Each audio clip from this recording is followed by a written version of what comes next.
আর এবারে আমরা আবারও নজর রাখবো নিউজ 18 রাইজিং ভারত সামিটের, আর সেখানে এই মুহূর্তে বক্তব্য রাখছেন নীতিন गडकरी। का विकास सबका प्रयास। तो मैं अपने कॉन्स्टिट्यूंसी में जो मेरे मतदार हैं उनको मैं अपनी फैमिली समझता हूं, परिवार समझता हूं।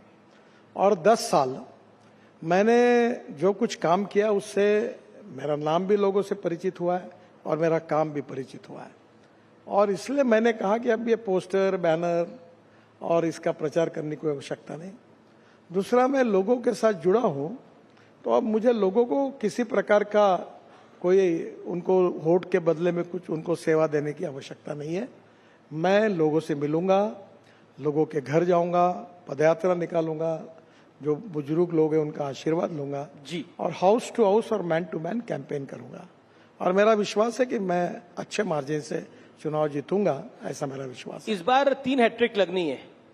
एक तो मोदी सरकार की हैट्रिक, एक नरेंद्र मोदी अगर इस टर्म में आते हैं तो बहुत बड़ी बात होगी। कोई गैर कांग्रेसी सरकार तीसरी बार पहली बार आएगी, दूसरी बार भी पहली बार आई थी। और तीसरा, नागपुर से आप दोबारा जीत कर आएंगे, तीसरी बार जीत कर आएंगे। तो कितनी कठिन ये डगर लगती है, मोदी की तीसरी टर्म और आपका तीसरी बार लोकसभा जीतना। देखिए, पहली बात तो मोदी जी प्रधानमंत्री बनने ही वाले हैं, ये तय है। दूसरी बात यह है कि हम 400 पार जाने वाले, ये भी तय है जी, और मैं भी चुनाव जीतने वाला हूं, ये भी निश्चित है। ये भी लेकिन नितिन गडकरी में ऐसा क्या है कि विपक्ष के नेता मुरीद हो जाते हैं? मैं पीछे अखबार में पढ़ रहा था कि सोनिया गांधी ने आपकी तारीफ कर दी, ऐसा क्या है? देखिए, ये मुझे भी आश्चर्य है, क्योंकि पार्लियामेंट में जब मेरे डिपार्टमेंट पर 75 सांसद बोले अलग अलग पार्टी के, सबने मुझे धन्यवाद दिया, सबने अभिनंदन किया, तो मुझे भी आश्चर्य लगा।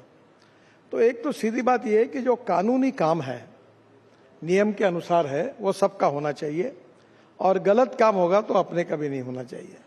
तो मैं रोड बनाता हूं तो एक कॉन्स्टिट्यूशन में रोड बनाओ और दूसरों को छोड़ दूं, ऐसा तो नहीं होता। तो जो भी लोग मेरे पास समस्या लेकर आते हैं, मैंने सबका काम करने का प्रयास किया, तो उसके कारण उनके मन में उसका समाधान है, यही शायद उसका कारण होगा। एक चीज जो आप में नहीं बदली, जो मैंने आपका पहली बार इंटरव्यू किया था साल 2011 में, जो मुझे ध्यान में आता है, मुंबई में आपके घर पे, और आप तब राष्ट्रीय अध्यक्ष बने थे भारतीय जनता पार्टी के, तब भी आप बेबाक थे और अब भी आप बहुत बेबाक हैं। ये इतनी बेबाकी कभी भारी नहीं पड़ती आपको, या पड़ जाती है? नहीं, आप एनालिसिस कर सकते हो मैं कैसा हूं।